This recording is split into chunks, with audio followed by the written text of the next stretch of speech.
So ngayon kasi aalis na yung anak ko, punta sa lula niya. Kaya maghanap tayo dito ng mga brief niya para ipadala natin. At of course mga medyas niya. So gusto niya magdala ng 3 brief. Oh my God. Ilang araw lang naman siya doon, 2 lang. At ito, thanks God, at nag-dry itong ginser niya. Kasi ito yung favorite niya eh. Talagang nilabhan ko 2 days before para talagang mag-dry. Masalamat talagang nag-dry talaga. So ngayon punta tayo sa magulo na stock room namin. Magulo na stock room.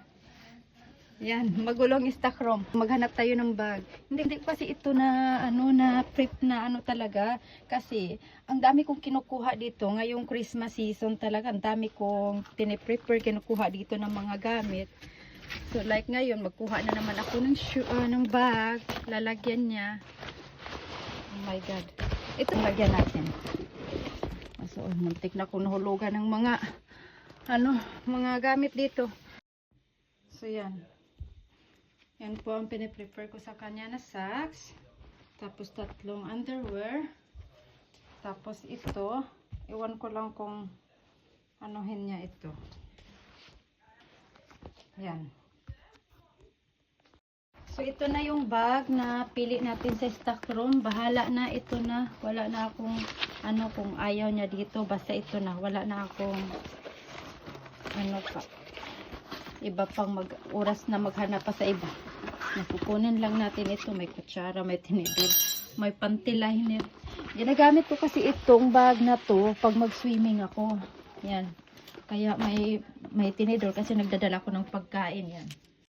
At ito naman lahat ng regalo na dadalhin niya today. Sobrang dami. Sa kanya yata ito ilang regalo ba to? 1, 2, 3, 4, 5, 6, 7, 8, 9, 10, 11, 12, 13, 14, 15, 16 na regalo.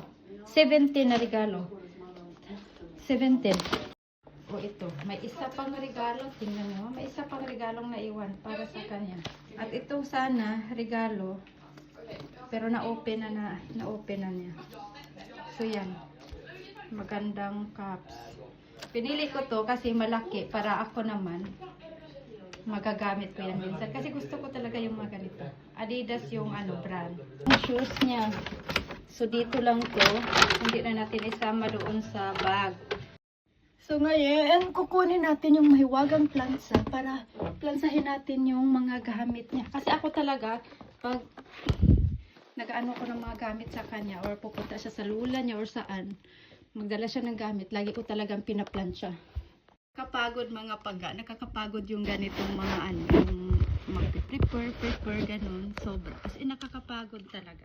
Today ay talagang madalian na kasi ilang oras na lang, pupunta na yung papa niya. So, ayaw ko kasing ma-stress, kaya talagang piniprepare ko siya. Normally, kahapon sana ito, kaso nga lang, talagang nung isang gabi wala akong tulog kaya pinahinga ko talaga yung katawan ko, as in pinahinga ko talaga. So ngayon padalhan natin siya ng medyas, 3 medyas, 3 underwear. Sabi ko sa kanya isang underwear lang kasi matulog siya doon mga 3 days lang naman, 2 nights lang yata. Tapos sabi niya, Mama, 3 underwear ang dalhin ko. Sabi ko, bakit? Sabi niya, kasi 'di ba, mag-shower ako. Tapos paano kung makaihi ako sa sa brief ko, Ganon kasi siya, ganon yung anak ko. Pag sobrang tawa niyan or medyo iniipit niya yung ihi niya kasi maya-maya, naging maya-maya, yun, makaihi na yan. So, ayan. At grabe, kahapon ko lang talaga hinahanap itong mga gamit niya. Tapos, at least, alam ko na meron siyang ready na yung mga niya. Pero, ang ko lang, hindi ko pinasok, hindi ko pinaplansya. Akala ko talaga wala siyang shoes. Mabuti na lang,